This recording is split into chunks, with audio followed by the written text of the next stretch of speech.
श्री गुरुदेव दत्त. श्री स्वामी समर्थ. आपल्या यूट्यूब चॅनलवर तुमचं खूप मनापासून स्वागत करत आहे. तुमच्या सर्व इच्छा मनोकामना पूर्ण हो ही स्वामींच्या चरणी प्रार्थना करते आणि आजच्या नवीन व्हिडिओला सुरुवात करते. तर पहा, येत्या गुरुवारी म्हणजे उद्या दत्त जयंती आलेली आहे. मार्गशीर्ष पौर्णिमेलाच दत्त जयंती साजरी केली जाते. तर पहा, प्रत्येक महिन्यामध्ये पौर्णिमा तिथी येते, परंतु प्रत्येक पौर्णिमेचं महत्त्व हे वेगवेगळं असतं. तर ही जी मार्गशीर्ष पौर्णिमा आहे तर ही अतिशय महत्त्वाची पौर्णिमा मानली जाते. या दिवशी दत्त जयंती साजरी केली जाते, कारण मार्गशीर्ष पौर्णिमेच्या दिवशी दत्तांचा जन्म झाला होता. म्हणून या दिवशी दत्त जयंती खूप उत्साहात साजरी केली जाते. तर पहा, ही मार्गशीर्ष पौर्णिमा जी आहे तर ही अतिशय महत्त्वाची मानली जाते. याच दिवशी अन्नपूर्णा जयंती देखील साजरी केली जाते. माता पार्वतीने याच दिवशी जगाला पुरवण्यासाठी अन्नपूर्णेचा जन्म घेतला आणि त्यामुळेच या दिवशी अन्नपूर्णा जयंती देखील साजरी केली जाते. त्याचबरोबर या दिवशी दुसरा मार्गशीर्षचा गुरुवार आहे आणि मार्गशीर्षच्या दुसऱ्या गुरुवारी देखील महालक्ष्मीचे व्रत हे प्रत्येक स्त्रिया आपल्या घरोघरी करत असतात. सुवासिनी स्त्रिया हे व्रत करत असतात, जेणेकरून त्यांच्या घरामध्ये सुख, शांती, समृद्धी, ऐश्वर लाभावे यासाठी त्या आपल्या घरामध्ये हे व्रत करत असतात. तर ब्रह्म, विष्णू, महेश या 3 देवतांची मिळून त्रिमूर्तीचा एक संयुक्त अवतार म्हणजे दत्तात्रेय. त्यामुळेच या दत्तांना खूप विशेष महत्त्व दिलं जातं. दत्तगुरूंनी 24 गुरु केले होते आणि त्यांना 24 गुरूंकडून ज्ञान मिळाले होते, म्हणून यांना गुरुदेव देखील म्हटलं जातं. आणि दत्तगुरू हे भगवान विष्णूंचाच एक अवतार मानला जातो. आपले श्री स्वामी समर्थांचाच एक अवतार देखील मानला जातो. त्यामुळे या दिवशी आपल्याला विशेष अशा सेवा, पूजा, उपासना देखील करायच्या आहेत. तर पहा, ही जी पौर्णिमा आहे त्याचबरोबर दत्त जयंती आहे. या दिवशी दत्त तत्व जे आहे तर ते 1000 पटीने कार्यरत असतात आणि त्यामुळे आपण या वेळेमध्ये जे काही विशेष पूजा, सेवा, उपासना करतो, काही उपाय करतो, तर त्याचे फळ जे आहे तर ते 100% आपल्याला मिळत असतं. आणि म्हणूनच आपल्याला एक छान महत्त्वाचा उपाय करायचा आहे. सकाळीच उंबरठ्यावरती ही एक वस्तू आपल्याला ठेवायची आहे. जर आपण या दत्त जयंतीच्या दिवशी उंबरठ्यावरती सकाळी ही एक वस्तू ठेवली तर लक्ष्मी घराकडे आपल्या आकर्षित होते आणि 7 पिढ्यांचं दारिद्र्य आपल्या नष्ट होते. घराची, मुलांची, पतीची प्रगती होते. असा हा अत्यंत प्रभावशाली उपाय आहे. हा उपाय कसा करायचा आहे याबद्दलचीच माहिती आजच्या व्हिडिओत आपण बघणार आहोत. त्यामुळे तुम्ही कुठे व्हिडिओ स्किप न करता शेवटपर्यंत नक्की बघा, जेणेकरून तुमच्यापर्यंत योग्य ती माहिती पोहोचेल. आपल्या चॅनलवर नवीन असाल तर चॅनलला सबस्क्राईब करा आणि असेच नवनवीन माहितीपूर्ण व्हिडिओ पाहण्यासाठी बेल आयकॉनला प्रेस करा, म्हणजे मी जेव्हा कधी नवीन व्हिडिओ अपलोड करेन त्याचं नोटिफिकेशन सर्वात अगोदर तुम्हाला भेटेल आणि तुम्ही एकही व्हिडिओ मिस करणार नाही. त्याचबरोबर खाली कमेंट्समध्ये श्री गुरुदेव दत्त लिहायला अजिबात विसरू नका. व्हिडिओ माहितीपूर्ण वाटलं तर आपल्या मित्रपरिवारांसोबत नक्की शेअर करा. आता हा जो उपाय आहे तर हा उपाय उद्या आपल्याला गुरुवारी दत्त जयंतीला मार्गशीर्ष महिन्यातील पौर्णिमेला सकाळीच करायचा आहे. सकाळी कधी तर 12 वाजण्याच्या आतच हा उपाय आपल्याला करायचा आहे. ज्या घरामध्ये मार्गशीर्ष पौर्णिमेच्या दिवशी सकाळीच हा उपाय केला जातो त्या घरामध्ये माता लक्ष्मी ही प्रवेश करत असते. ती त्या घराकडे धावतच येत असते. आणि आपल्या सर्वांना माहीत आहे की मार्गशीर्ष महिन्यातील गुरुवार हा माता लक्ष्मीला समर्पित आहे आणि माता लक्ष्मी ही आपल्या घरामध्ये पैसा टिकून राहण्यासाठी, माता लक्ष्मी आपल्या घरामध्ये प्रवास करण्यासाठी आपल्याला हा जो उपाय आहे तर तो आवर्जून करायचा आहे. तर हा उपाय एकदा तुम्ही घरामध्ये करून बघा. ज्यावेळेस तुम्ही ह्या गुरुवारच्या दिवशी पौर्णिमेला हा उपाय करताल त्यावेळेस तुम्हाला स्वतःलाच जाणवेल की तुमच्या घरामध्ये ज्या काही अडीअडचणी आहेत, काही संकट आहेत ते दूर झालेले दिसतील. त्याचबरोबर घरामध्ये तुम्हाला पैसा हा खेळता दिसायला सुरुवात होईल, म्हणजेच तुमच्या घरामध्ये पैसा टिकायला सुरुवात होईल आणि तुमची जे काही विघ्न असतील, काही दोष अडचणी असतील त्या संपूर्णपणे नष्ट झालेल्या तुम्हाला जाणवतील. त्यामुळे हा उपाय करून बघायला काहीच हरकत नाही. बऱ्याच वेळा काय होतं की आपण दुसऱ्यांच्या घरी जातो आणि त्या घरामध्ये आपल्याला एकदम प्रसन्न वाटतं आणि बराच वेळ त्या घरामध्ये थांबावंसं वाटतं. ते घर आपल्याला एकदम प्रसन्न वाटतं. ज्यावेळेस आपण त्या घरातून आपल्या घराकडे येतो त्यावेळेस आपल्या घरामध्ये आपल्याला एकदम चिडचिड व्हायला सुरुवात होते. कोणतंच काम आपल्याला करावंसं वाटत नाही. आळस येतो. आपल्याला सारखं झोपून राहावंसं वाटतं आणि आपल्या ज्या काही अंगामध्ये आळस येतो आणि आपल्या घरामध्ये जे काही अडी-अडचणी आहेत, दोष आहेत, त्यामुळे आपल्या घरामध्ये आपल्याला या गोष्टी जाणवतात आणि म्हणूनच आपल्या घरातील वातावरणसुद्धा नकारात्मकता घरातील काढण्यासाठी, आपल्या घरातील सकारात्मक वातावरण निर्माण करण्यासाठी जर आपण असे काही प्रभावी उपाय अशा विशिष्ट तिथींना जर केले, तर याचे खूप मोठे परिणाम आपल्याला बघायला मिळतात. आणि पहा, उद्याचा दिवस अतिशय महत्त्वाचा आहे. या दिवशी खूप सारे योग जे आहेत तर ते जुळून येणार आहेत.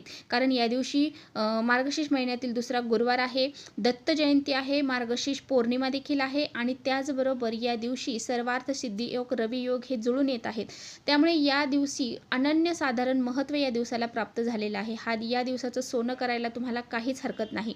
तुमच्या घरातील शेवटचा कोपरा आहे तिथून जे झाडू मारत आणायचं आहे, तो ते घरात मुख्य दरवाजातून ते झाडू मारत मारत जो कचरा आहे तो घराच्या बाहेर काढायचा आहे. यामुळे काय होतं की आपल्या घरातील जी नकारात्मकता आहे तर ती घराच्या बाहेर निघून जाते. त्यानंतर तुम्हाला स्नान करायचं आहे, स्वच्छ कपडे परिधान करायचे आहेत आणि देवघरातील देवांची विधिवत पूजा करून घ्यायची आहे. त्यानंतर तुम्हाला मुख्य दरवाजामध्ये तुम्हाला उंबरठ्याच्या बाहेर हळदीचं पाणी जे आहे ते शिंपडायचं आहे. एक तांब्या घ्यायचं, त्यामध्ये थोडीशी हळद टाकायची, गोमित्र टाकायचं आणि ते पाणी जे आहे घराच्या बाहेर, उंबरठ्याच्या बाहेर, उंबरठ्यावरती आणि मुख्य दरवाजावरती शिंपडायचं आहे आणि तो स्वच्छ पुसून घ्यायचा आहे. यानंतर तुम्हाला मुख्य दरवाजाचा जो उंबरठा आहे त्यावरती हळदीचं लेपन अवश्य करायचं आहे. कारण गुरुवार आहे, दत्त जयंती आहे आणि पौर्णिमा आहे. यामुळे आपल्या उंबरठ्यावरती हळदीचं लेपन करायला अजिबात चुकायचं नाही. हळद घ्यायची आहे थोडीशी, त्यामध्ये थोडंसं पाणी मिक्स करायचं आहे, गोमित्र टाकायचं आहे आणि त्याचं पेस्ट करून तुम्हाला त्या उंबरठ्याला सारून द्यायचं आहे आणि त्या उंबरठ्याला हळद, कुंकू, अक्षता अर्पण करायचे आहे. दोन्ही साईडला तुम्हाला स्वास्तिक काढायचं आहे. त्यानंतर तुम्हाला मुख्य दरवाजावरती एक दिवा प्रज्वलित करायचा आहे. शुद्ध गाईच्या तुपाचा करू शकता किंवा मग तेलाचा केला तरी चालेल. आपण घरामध्ये येतो त्या उजव्या साईडला तुम्हाला हा दिवा प्रज्वलित करायचा आहे. डाव्या आणि उजव्या साईडला कुंकवाच्या साहाय्याने स्वास्तिक काढायचं आहे. स्वास्तिकला 4 बिंदू, साईडच्या 2 रेषा द्यायच्या आहेत आणि त्यावरती सुद्धा हळद, कुंकू, अक्षता अर्पण करायचे आहेत. धूप अगरबत्ती ओवाळायची आहे आणि उंबरठ्याच्या मधोमध तुम्हाला अष्टलक्ष्मीचं प्रतीक जे आहे तर ते काढायचं आहे. आता हे जे कुंकू आहे त्याला मग थोडीशी पेस्ट करायची आहे आणि एक एक टिळक आपल्याला प्रत्येक लक्ष्मीचा द्यायचा आहे. आता अष्टलक्ष्मीमध्ये आपल्या सर्वांनाच माहीत आहे की वैभव लक्ष्मी येते, आदिलक्ष्मी येते, धनलक्ष्मी येते, धान्यलक्ष्मी येते, त्याचबरोबर संतान लक्ष्मी येते, वीरलक्ष्मी येते, ऐश्वर्यलक्ष्मी येते आणि त्याचबरोबर विजयालक्ष्मी देखील येते. तर अशा ह्या आपल्याला 8 लक्ष्मींचे नावं स्मरण करत प्रत्येक टिंब जो आहे तर तुम्हाला तो उंबरठ्यावरती द्यायचा आहे. त्याचबरोबर आपल्या घराचा जो मुख्य दरवाजा आहे त्यावरती सुद्धा हळदीने तुम्हाला एक स्वास्तिक काढायचं आहे. 4 बिंदू काढायचे आहे, साईडचे 2 रेषा सुद्धा द्यायच्या आहेत. त्या स्वास्तिकची पूजा करून घ्यायची आहे. हळद, कुंकू, अक्षता वाहून घ्यायचे आहे, धूप अगरबत्ती ओवाळून घ्यायची आहे. त्याचबरोबर उंबरठ्याच्या बाहेर आपल्याला रांगोळी काढायची आहे. लक्ष्मीचे पावलं देखील तुम्हाला या दिवशी काढायचे आहेत. त्यानंतर तुम्हाला काय करायचं आहे, थोडीशी हळद घ्यायची, थोडं पाणी टाकायचं आणि तुमच्या घराचा जो उंबरठा आहे त्याच्या बाहेरच्या साईडने तुम्हाला एक चौकोन बनवायचा आहे. म्हणजे ही जी हळद आहे ते पेस्ट केलेले त्याचा एक चौकोन तुम्हाला बनवायचा आहे, म्हणजे सारून घ्यायचा आहे आणि त्यावरती थोडीशी रांगोळी काढायची आहे. तुम्ही त्यावरती अष्टलक्ष्मीचे जे काही कमल आहे तर ते कमळ काढायचं आहे आणि त्यावरती तुम्हाला एक तांब्याने भरलेला कलश ठेवायचा आहे. त्या कलशामध्ये हळद, कुंकू, अक्षता, एक सुपारी, एक नाणं, एक फूल टाकायचं आहे आणि त्यानंतर त्यावरती तुम्हाला 5 आंब्याची पानं ठेवायची आहेत. त्यावरती तुम्हाला एक प्लेट ठेवायची आहे. त्या प्लेटमध्ये तांदूळ ठेवायचे आहेत आणि त्या तांदळावरती तुम्हाला एक दिवा जो आहे तर तो प्रज्वलित करायचा आहे. तो दिवा तुम्हाला उत्तरेकडे तोंड करून प्रज्वलित करायचा आहे. उत्तर दिशा ही माता लक्ष्मीची दिशा मानली जाते. त्यामुळे लक्ष्मीचं स्वागत करण्यासाठी लक्ष्मीदीप हा जो आहे तर तो आपल्याला आपल्या घराच्या उंबरठ्याच्या बाहेर लक्ष्मीच्या स्वागतासाठी लावायचा आहे. तर त्या दिव्याला सुद्धा तुम्हाला हळद, कुंकू, अक्षता वाहून घ्यायच्या आहेत, धूप अगरबत्ती ओवाळायची आहे, कलशाला सुद्धा हळद, कुंकू, अक्षता लावायचे आहेत. त्यावरती तुम्हाला फुलांनी सजावट देखील करायची आहे. थोडंसं फूल असेल तर ते सुद्धा तुम्हाला छानपैकी तिथे ठेवायचं आहे. त्यानंतर काय करायचं आहे, त्यानंतर तुम्हाला थोडंसं चणा डाळ आणि गूळ जो आहे तर तो आपण जो पहिला दिवा उंबरठ्याच्या बाहेर लावलेला आहे त्याच्या शेजारी तुम्हाला हे डाळ आणि गूळ जे आहे तर ते एका वाटीमध्ये ठेवायचं आहे. पहा, ही जी डाळ आणि गूळ आहे तर ती दिवसभर तुम्हाला उंबरठ्याच्या बाहेरच ठेवायची आहे. संध्याकाळी तुम्हाला 4 नंतर ती गाईला खाऊ घालायची आहे. आणि गाईला डाळ आणि गूळ खाऊ घालायला दत्त जयंतीच्या दिवशी विशेष महत्त्व दिलं जातं. आणि हा जर उपाय तुम्ही केला तर तुमच्या आयुष्यामध्ये कोणतेही दुःख असू द्या, कोणत्याही अडीअडचणी असू द्या, त्या नक्कीच दूर होतील. यानंतर तुम्हाला काय करायचं आहे की तुमच्या घराचं जे स्वयंपाकघर आहे, स्वयंपाकघराची जी शेगडी आहे, त्या शेगडीवरती हळदीच्या किंवा कुंकवाच्या सहाय्याने एक स्वास्तिक काढायचं आहे. त्याची पूजा करून घ्यायची आहे. तुमच्या किचन आहे, त्या किचनच्या भिंतीला सुद्धा तुम्हाला एक स्वास्तिक काढायचं आहे. ते स्वास्तिक काढताना तुम्हाला त्यामध्ये थोडीशी हळद, गाईचं गावरान तूप आणि थोडीशी कुंकू हे मिळून मिक्स करून तुम्हाला एक स्वास्तिक काढायचं आहे. आणि ते स्वास्तिकला हळद, कुंकू, अक्षदा अर्पण करून धूप अगरबत्ती ओवाळायची आहे. त्याचबरोबर तुळशीपाशी सुद्धा एक स्वास्तिक काढायचं आहे. तिथे सुद्धा हळद, कुंकू, अक्षदा वाहून त्याची पूजा करायची आहे. तुळशीला छान शुद्ध गाईच्या तुपाचा दिवा तुम्हाला या दिवशी लावायचा आहे. त्यानंतर देवघराची जी मागची साईड आहे तर त्या साईडला सुद्धा तुम्हाला कुंकवाच्या साहाय्याने एक स्वास्तिक काढायचं आहे. अशा पद्धतीने तुम्हाला स्वास्तिक हे काढायचं आहे. स्वास्तिक हे मांगल्याचं प्रतीक आहे आणि स्वास्तिक घरामध्ये काढल्याने कधीही धन धान्य समृद्धी ही घरामध्ये येत असते. मांगल्याचं प्रतीक असल्यामुळं आपल्या घरामध्ये सकारात्मक लहरीसुद्धा स्वास्तिकमुळे निर्माण होतात. आणि म्हणूनच अशा पद्धतीने हे स्वास्तिक ज्या ज्या ठिकाणी सांगितलं आहे त्या ठिकाणी तुम्हाला अवश्य काढायचं आहे.